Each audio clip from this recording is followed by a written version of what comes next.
आपके board exam में CBSE इस क्वेश्चन को कई बार दे चुका है, ठीक है। ये क्वेश्चन काफी इंपॉर्टेंट भी हो जाता है और काफी देखा जाए तो ठीक ठाक है, मतलब कॉन्सेप्चुअल बेस्ड क्वेश्चन है और कॉन्सेप्ट बेस्ड क्वेश्चन ही इस समय सीबीएसई आपके स्टैंडर्ड पेपर में देने की पूरी कोशिश करता है, ठीक है। तो इस क्वेश्चन को पहले रीड कर लेते हैं और फिर इसका डायग्राम बनाएंगे, ठीक है। तो रीड करते हैं। Two ports are 120 meter apart and the height of one is double that of the other. From the middle point of the line joining their feet, an observer find the angular elevation of their tops to be complementary. Complementary समझते हैं? दोनों angles का सम 90 होना चाहिए ना। Complementary मतलब दोनों का सम 90 होना चाहिए। Find the height of the post. Find the height of post, ठीक है। तो हाइट ऑफ पोस्ट निकालने के लिए सबसे पहले देखो डायग्राम बनाते हैं। उसने ये क्या कहा है कि हमारे पास दो पोस्ट हैं, एक P और एक Q, ठीक है, एक Q। और इन दोनों पोस्ट के बीच की जो डिस्टेंस है वो 120 मीटर है। कितनी है बच्चों? 120 मीटर है।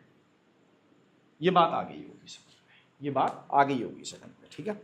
अब ये कह रहा है and the height of the one is double that of the other, मतलब एक जो पोस्ट है ना, एक पोस्ट है उसकी जो हाइट है वो दूसरे से कैसी है? डबल है। अगर मैं ये कहूं कि ये वाला जो h हाइट का कोई पोस्ट है, h हाइट का ये पोस्ट है, तो ये जो दिख रहा है ना P पर, ये 2h हाइट का पोस्ट होगा, ये 2h हाइट का पोस्ट होगा। ये बात आ गई होगी समझ में, ठीक है, ये बात आ गई होगी समझ में। इसके बाद क्या कह रहा है? इसके बाद कह रहा है from the middle point of the line joining their feet an observer find the angular elevation their tops to be complementary.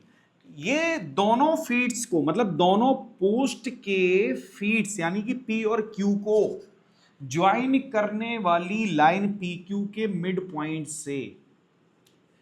Point से इनके जो एंगल ऑफ एलिवेशंस हैं ये दोनों के दोनों कंप्लीमेंट्री एंगल है, ठीक है। कंप्लीमेंट्री का मतलब समझते हैं कि दोनों के दोनों का सम जो होगा वो कितना होगा बच्चों? कितना होगा? 90 डिग्री होगा। अगर ये थीटा है तो ये 90 माइनस थीटा होगा। ये बात आ गई होगी समझ में, ठीक है। अब देखो ये मिड पॉइंट है, ये मिड पॉइंट है, तो जाहिर सी बात है PM 60 मीटर होगा और QM भी 60 मीटर ही होगा। ये बात क्लियर हो गई, ये बात क्लियर हो गई होगी। तो हमारे पास डायग्राम तो बन के आ गया। अब पोस्ट का कुछ नाम रख लेते हैं, जैसे कि AP कोई हमारे पास पोस्ट है, ठीक है, और ऐसे ही कोई BQ पोस्ट है। अब यहां पर जो AP पोस्ट और BQ पोस्ट है, इन दोनों के बीच की जो डिस्टेंस है वो कितनी है? 120 मीटर है। और इन पोस्ट के जो फुट हैं यानी कि P और Q, इनके बीच की डिस्टेंस का मिड पॉइंट है ना। मिड पॉइंट से कोई ऑब्जर्वर इनके टॉप्स को ऑब्जर्व करता है और इनका एंगल ऑफ एलिवेशन चेक करता है, तो दोनों के एंगल ऑफ एलिवेशन जो होते हैं वो कंप्लीमेंट्री निकलते हैं। कैसे निकलते हैं? दोनों का सम 90 होता है। तो ये कह रहा है कि इन दोनों की हाइट फाइंड करो, ठीक है, इन दोनों की हाइट फाइंड करो। तो हमारे पास बच्चों देखो दो ट्राइंगल दिखाई दे रहे होंगे। हमें जनरली ऐसे ट्राइंगल्स ढूंढने हैं जो राइट एंगल ट्राइंगल होंगे। एप्लीकेशन ऑफ ट्रिग्नोमेट्री में आपको सिर्फ राइट एंगल ट्राइंगल की ही सर्च करनी है, यानी कि खोजना है उसको कैसे भी करके, ठीक है। तो ये हमारा राइट एंगल ट्राइंगल हो गया और ये भी एक राइट एंगल ट्राइंगल हो गया। तो एक ट्राइंगल तो हमारे पास ये है, इन ट्राइंगल APM, ठीक है, APM। ध्यान से सुनना बच्चों, पहले तो देख लो M is mid point of PQ और PQ कितना है? PQ हमारा है 120 मीटर। ये तो सबको पता होगा, ठीक है। तो इसका मतलब हो गया कि PM हमारा 60 हो गया और QM भी हमारा 60 हो गया, ठीक है। अब इस ट्राइंगल में क्या करेंगे? ध्यान से देखो बच्चों, हमें परपेंडिकुलर फाइंड करना है। गिवन बेस है, यानी कि हम कौन सा रेशियो लगा सकते हैं? कौन सा trigonometric ratio? tan theta. Very good. क्या लगा सकते हैं बच्चों? tan theta. So tan theta is equal to AP यानी कि परपेंडिकुलर अपॉन बेस यानी कि PM। अब टेन थीटा इक्वल क्या आएगा? टेन थीटा इक्वल आएगा तुम्हारा 2H अपॉन 60। ये हो गया फर्स्ट इक्वेशन, ये हो गया फर्स्ट इक्वेशन। अब आ जाओ राइट एंगल दिस, ठीक है। अब इस ट्राइंगल में क्या होगा? इन ट्राइंगल BQM, इसमें बच्चों देखो एंगल क्या है? 90 माइनस थीटा, तो इसको क्या लिखेंगे? 10 90 minus theta is equal to BQ upon QM। अब 10 90 माइनस थीटा क्या होता है? Cot theta. क्या होता है बच्चों? Cot theta. तो ये हो जाएगा कॉट थीटा, और ये क्या हो जाएगा? ये हो जाएगा हमारे पास H अपॉन QM क्या है बच्चों? 60। ये सेकेंड इक्वेशन। अब आप एक बात बताओ, टेन थीटा और कॉट थीटा में रिलेशन क्या होता है? टेन थीटा और कॉट थीटा का जो प्रोडक्ट होता है ना, वो 1 होता है। क्यों होता है 1?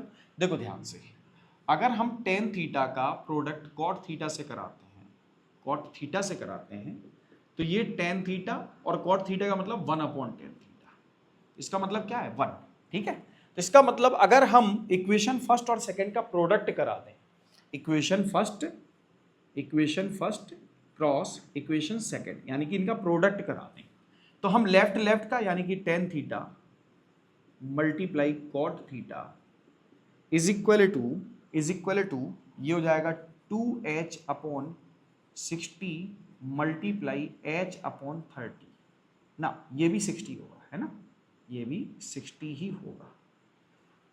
तो ये तो हो गया 1, ये तो हो गया 1। सो 1 इक्वल, देखो ये लिखा है H स्क्वायर अपॉन, बच्चों ठीक से ऑब्जर्व करो, ये 2 कैंसिल आउट करेगा 30 का मल्टीप्लाई 60 से होगा, तो कितना आएगा? 1800। कितना आ जाएगा? 1800। So H square equal 1800 metre square. याद रखिएगा, क्योंकि H की जो यूनिट है वो मीटर है, तो H स्क्वायर की भी मीटर स्क्वायर ही होगी, ठीक है। तो यहां पर क्या करेंगे बच्चों, ध्यान से देखो, H इक्वल रूट 1800 को ये लिख सकते हैं क्या? 900 मल्टीप्लाई 2। तो क्या H का मतलब 30√2 हो सकता है? 30√2। तो जो हमारे पास पोस्ट BQ है उसकी हाइट क्या आई? 30√2। पोस्ट BQ की हाइट क्या आई? 30√2, ठीक है। अब पोस्ट AP की हाइट क्या होगी? पोस्ट AP की हाइट, तो यहां पर देखो सबसे पहले BQ कितना हो जाएगा? 30√2। अब AP कितना आएगा? AP पोस्ट AP ये 2H है, तो 2 का मल्टीप्लाई हो जाएगा, सो ये हो जाएगा बच्चों 60√2 metre. This is the final answer. तो समझ में तो आ ही गया होगा, ठीक है। अगर बच्चों आपको भी क्वेश्चन समझ में आया है तो बच्चों वीडियो को लाइक करें, चैनल को सब्सक्राइब करें, साथ ही साथ बेल आइकन को जरूर दबाएं, ताकि आपको आने वाला वीडियो और उसका नोटिफिकेशन आपको तुरंत मिले। Thank you.